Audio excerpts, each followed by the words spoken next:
But in the meantime, Cuba coming into the conversation in last night's debate with the GOP candidates sounding off about President Obama's decision to reopen relations with the communist country.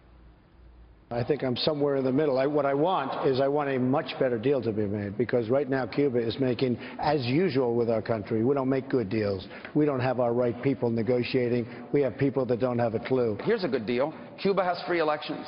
Cuba stops putting people in jail for speaking out. Cuba has freedom of the press. Cuba kicks out the Russians from Lourdes and kicks out this Chinese listening station in Bejucal. Cuba stops helping North Korea invade UN sanctions.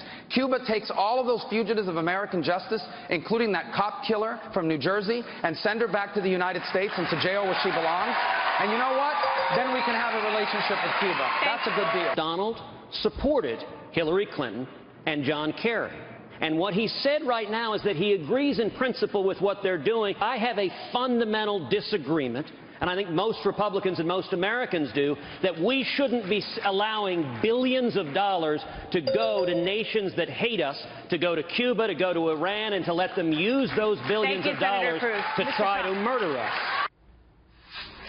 Phil Keating has more for us live from Miami. Phil, that is especially familiar territory for Marco Rubio, right?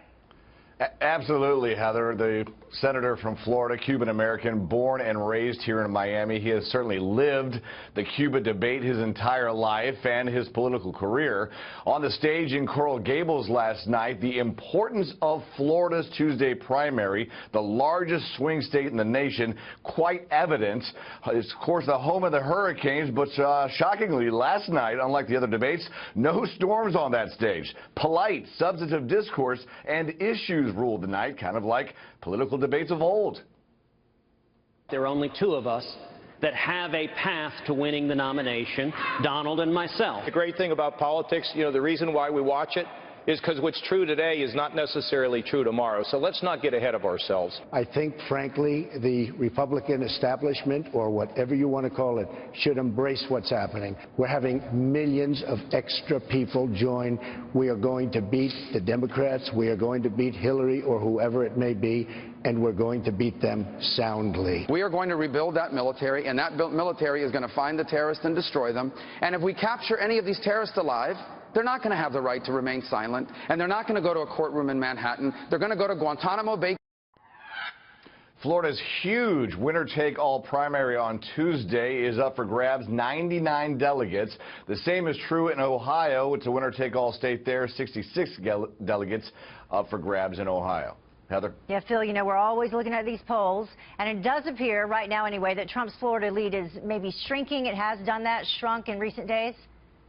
Yeah, it's been a big 10 days here in Florida, especially for Marco Rubio, the home state senator, who has spent a reported $7 million on a media blitz, much of it criticizing Trump. And Trump's 20-point-plus lead seems to have shrunk. According to two new polls, the Suffolk University poll shows Trump 36%, followed by Rubio 9 points behind him, then Cruz and Kasich. And a Washington Post Univision News poll has Trump at 38%, with Rubio just 7 points behind, followed by Cruz and Kasich. Already in Florida, 1.5 million registered voters have already cast their ballots early. Now, this is a closed primary in Florida, meaning you have to be registered as a Republican or a Democrat to vote, so independents can't.